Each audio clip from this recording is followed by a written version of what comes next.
जय जवान जय किसान दोस्तों, संधू एग्रो फार्म के यूट्यूब चैनल पर मैं डॉक्टर राजवीर सिंह संधू आप सभी का स्वागत करता हूं। दोस्तों, आज हम आए हैं गांव ओलीना बुलंदशहर में अशोक जी के वर्मी कंपोस्ट यूनिट पर, जिसे ये 2013 से चला रहे हैं। ये पेशे से इलेक्ट्रिकल इंजीनियर थे। 2013 में जॉब छोड़कर इन्होंने इस व्यवसाय को शुरू किया और आज घर बैठे ये इससे एक अच्छा मुनाफा कमा रहे हैं। तो आइए आज जानते हैं इनके इस व्यवसाय के बारे में। अशोक जी, आपका बहुत बहुत स्वागत है हमारे चैनल पर। सबसे पहले हमारे दर्शकों को अपना एक संक्षिप्त परिचय दीजिए। नमस्कार डॉक्टर साहब, आपका भी बहुत बहुत स्वागत है। आप अपने कीमती समय में से समय निकाल के आप हमारे यहाँ आए, हम आपका बहुत बहुत स्वागत करते हैं। परिचय की बात करता हूँ। मेरा नाम अशोक कुमार लोधी है, गाँव में पोस्ट ओलीना, ज़िला बुलंदशहर। इस वर्मी कंपोस्ट का जो आपका ये यूनिट है, कब आपने ये लगाई और कैसे आए इसमें? मैं एक इंजीनियर था। 2005 में मैंने जॉब छोड़ा और मैं ये गांव में आ गया। तो देखिए, जो वास्तविक है, जो सच्चाई है, मेरे पिता एक किसान थे। उन्होंने मुझे किसान नहीं बनने दिया। तो मैंने देखा कि ऐसी क्या वजह है कि जो मेरे पिता मुझे किसान नहीं बनने देना चाहते। बदकिस्मती से उनका कम समय में ही देहांत हो गया और परिस्थितिवश मुझे वापस आना पड़ा, क्योंकि घर पे बहुत सारी दिक्कतें थी। मैं गांव में आया तो एक नई तरीके की ज़िंदगी शुरू हुई।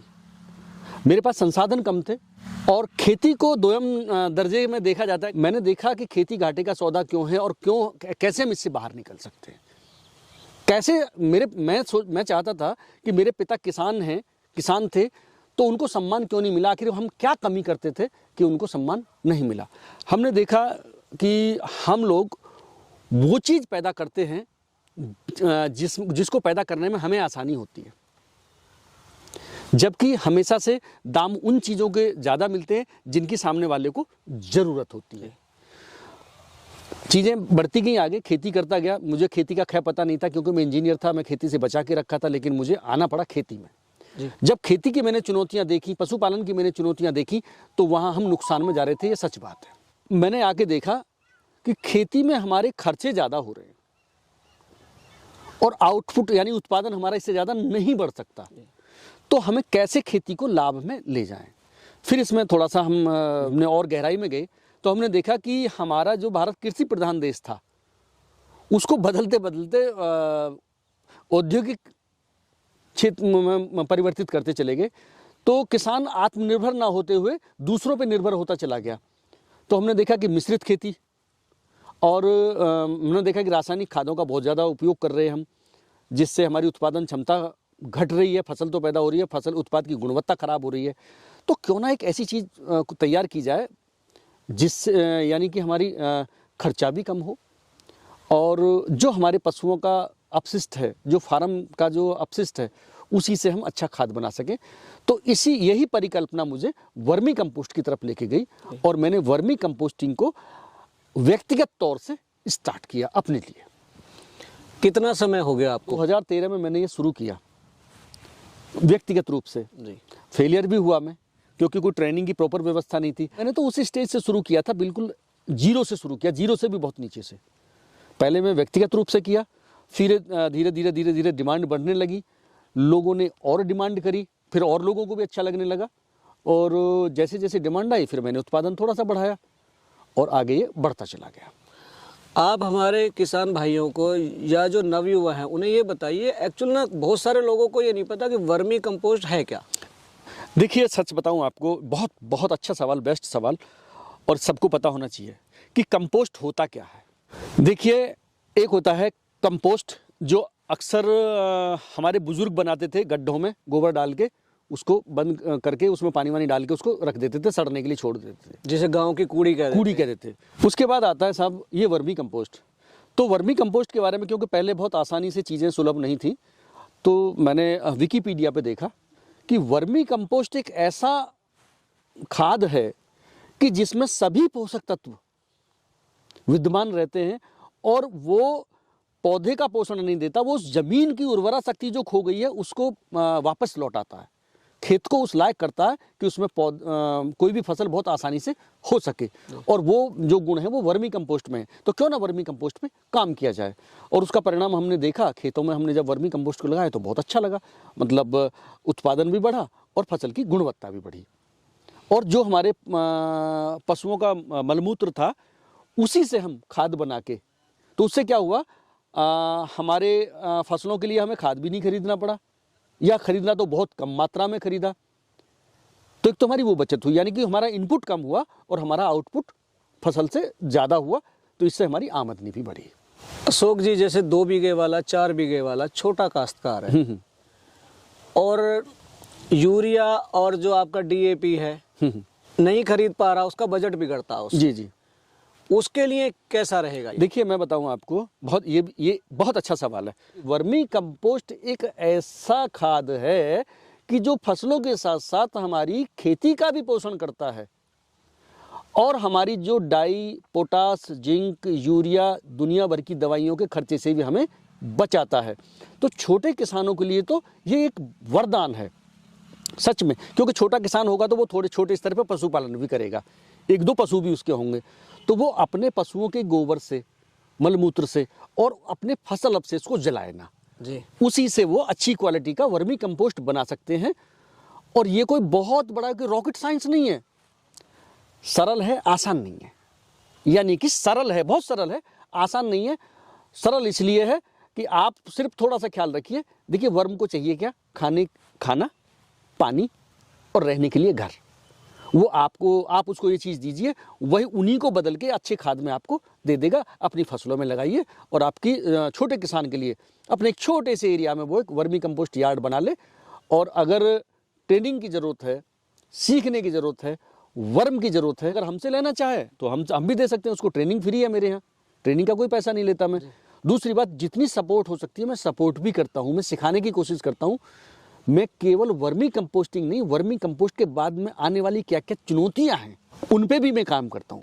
आपका जो ये वर्मी कंपोस्ट यूनिट है लगी हुई, कितने बेड हैं, कितने क्षेत्रफल में है, और साल में इसकी कितना खाद तैयार कर लेते हैं आप इसमें? हाँ देखिए, मेरे पास इस समय 20 फीट लंबाई के और 3.5 फीट चौड़ाई के 80 बेड हैं करीब जी, और लगभग टोटल जो ये मेरा एरिया है केवल 1200 मीटर एरिया है, जिसमें मेरा स्टॉक भी पड़ा हुआ है, मशीन भी खड़ी हुई है और गोबर के लिए भी मैं जगह कर लेता हूँ। क्योंकि जब हमारे पास चीज़ें कम होती हैं ना तो उनका सही से इस्तेमाल करना पड़ता है। इसको ज़्यादा में भी फैला सकते थे अपन, लेकिन कम में, यानी कि अब ज़मीन की कमी है और लोगों के पास भी कम है, तो ये करीब 1200 मीटर में मेरा मात्र है और इसमें 80 बेड मेरे बने हुए 20-20 फीट के। और इसमें लगभग मेरा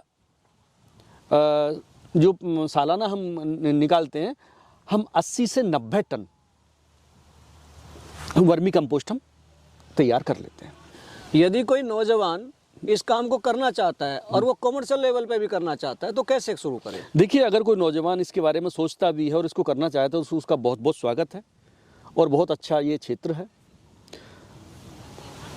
बहुत कुछ ज़्यादा इसमें बहुत ज़्यादा पूंजी की ज़रूरत नहीं है, लेकिन हर कार्य में जैसे कुछ चीज़ें बेसिक होती हैं, मेहनत, ईमानदारी और पूंजी, उसके साथ साथ धैर्य की भी आवश्यकता होती है। अगर कोई नौजवान इसमें जाना चाहता है तो एक कैरियर के रूप में चुन सकता है इसको, बहुत अच्छा है ये। और एक छोटी पूंजी के साथ भी, एक छोटे एरिया में भी इसको बहुत अच्छे तरीके से कर सकता है। हाँ, उसको एक किसी अच्छे आदमी के साथ में ट्रेनिंग की बहुत सख्त आवश्यकता है जी। और ट्रेनिंग ये नहीं कि आपने 1 दिन, 2 दिन, 4 दिन, 10 दिन की ले ली, क्योंकि दिन प्रतिदिन मौसम चेंज होता है। अगर खुले में कर रहा है तो बहुत सारे चैलेंजेस भी होते हैं, लेकिन खुले में भी मेरा भी सारा खुले में हो रहा है, कोई दिक्कत नहीं आती। कुछ चीज़ों की सावधानियां हमें करनी पड़ती हैं। किसी भी नौजवान के लिए बहुत अच्छा क्षेत्र है, वो आ सकता है और अपना जीवन यापन सम्मान के साथ कर सकता है। और जो प्रकृति संरक्षण है और पर्यावरण संरक्षण है और जो स्वच्छ भारत और स्वस्थ भारत की जो परिकल्पना है उसको भी वो साकार कर सकता है। अशोक जी, एक आखिरी सवाल और, आपका जो ये यूनिट है, साल भर का टर्नओवर क्या है? सर देखिए, लगभग इसको हम कई तरीके से अगर हम मिलाते हैं तो लगभग मेरा साल का सारा कुल मिला के एक छोटे से प्लॉट में मैं कर रहा हूँ, लगभग 10 लाख रुपए का मेरा बन पाता है। 10 लाख रुपए में मेरा ये है कि जैसे अभी 80 से 90 टन में खाद बना लेता हूँ जी। 80 से 90 टन खाद, उसमें मेरा 7 रुपये किलो से लेके और 10 रुपये किलो तक जाता है जी कुछ 1 किलो 2 किलो की पैकिंग 15 रुपये किलो भी जाती है जी 5 किलो की पैकिंग। तो एवरेज मेरा करीब जो है पड़ता है 10 रुपये के आसपास में। तो करीब 8.5 से 9 लाख रुपए का तो वही हो जाता है। और कुछ मैं लोगों की जैसे यूनिट डेवलप करता हूँ, वर्म भी बेचते हैं जी हम, वर्म भी बेचते हैं। तो हम केवल वर्म नहीं बेचते, हम वर्म पालने की विधि बेचते हैं जी केवल कि भाई जब वो वर्म पालेंगे, वर्म पालना सीखेंगे तो उनसे भी हमें कुछ पैसा मिलता है। इस प्रकार से हम साल में हमारा करीब 10 लाख रुपए का इससे हो जाता है। उसमें हमारा 2 लेबर हमारे यहाँ परमानेंट रहती है जी काम के हिसाब से। उनका लगभग जो है 2 लाख रुपए का हमारा खर्चा उन पे हो जाता है जी और करीब लगभग जो है 1 लाख रुपए का हमारा गोबर लग जाता है। लेकिन घर बैठे और एक छोटे से प्लॉट में अगर मैं अपने परिवार के साथ, अपने घर के सहयोगी सदस्यों के साथ में मिलके 7-8 लाख रुपए अगर अर्न कर रहा हूँ तो मेरे लिए बहुत है। दूसरा, इसमें मुझे संतुष्टि मिलती है कि जिस वातावरण में हम बैठे हैं, शांत वातावरण में, कोई शोर शराबा नहीं, कुछ नहीं, तो ये इससे हमें शारीरिक और मानसिक सुकून भी मिलता है। आपने प्रोडक्शन तो कर ली जी 80-90 टन आपकी प्रोडक्शन है, इसकी मार्केटिंग कैसे करते हैं? हाँ, देखिए ये जो 80-90 टन की जो मेरी प्रोडक्शन है, ये मेरी प्रोडक्शन वर्तमान की है। इससे पहले मेरे पास शुरू में 20 बेड थे जी क्योंकि मैंने प्रोडक्शन जो बढ़ाया है डिमांड के अकॉर्डिंग बढ़ाया है। मेरे कस्टमर ही मेरा ऐड करते हैं जी जो कस्टमर मेरे से पहले 1 टन खरीदते थे या 500 किलो खरीदते थे, वो कस्टमर मेरे कोई 6 टन लेने लगा है, कोई 8 टन लेने लगा है। मेरा कस्टमर ही दूसरे लोगों को बताता है। उसके लिए सबसे बड़ी बात क्या है कि आप बेहतरीन क्वालिटी का, आप जानते हो, यानी अच्छी क्वालिटी का आप वर्मी कंपोस्ट बनाइए। वर्मी कंपोस्ट के नाम पे मत बनाइए, वर्मी कंपोस्ट ही बनाइए। जब वर्मी कंपोस्ट खेत में जाएगा तो अपना असर दिखाएगा। और आप मत बोलिए, जो आपसे लेके गया है वही किसी ना किसी को भेजेगा। आप सिर्फ अपनी क्वालिटी अपने काम पे कर रखिए, छोटे स्तर पे शुरू करिए और बड़े होते चले जाइए। बड़ा शुरू करके छोटे मत होइए जी। तो मार्केटिंग का जो है लगता था मुझे भी शुरू में कि कैसे होगा, लेकिन ये सच है। मैं विश्वास दिलाता हूँ आपको कि मेरे कस्टमर ही मेरे पास नए कस्टमर लाते हैं और आगे की डिमांड करते हैं। और इन फ्यूचर अगर आप मेरे पास आओगे तो आपको नेक्स्ट ईयर में, इसी ईयर में आपको जस्ट डबल यूनिट मिलेगी ये, क्योंकि मेरे पास वर्म डेंसिटी बहुत ज़्यादा है। क्योंकि मैं केवल वर्मी कंपोस्टिंग नहीं करता हूँ, मैं केंचुआ पालन करता हूँ जी और मेरे पास केंचुए की मात्रा बहुत ज़्यादा है, जिससे मेरा खाद भी जल्दी बन जाता है और खाद भी अच्छी क्वालिटी का। दर्शकों, ये थे हमारे साथ में अशोक जी, जिन्होंने आपको वर्मी कंपोस्ट के बारे में इतनी अच्छी जानकारी दी। यदि आपको इनके द्वारा दी गई जानकारी और हमारे द्वारा की गई कोशिश अच्छी लगी हो तो हमारी वीडियो को लाइक करें, ज़्यादा से ज़्यादा शेयर करें। मिलते हैं जल्दी एक नई वीडियो के साथ, तब तक के लिए जय जवान जय किसान।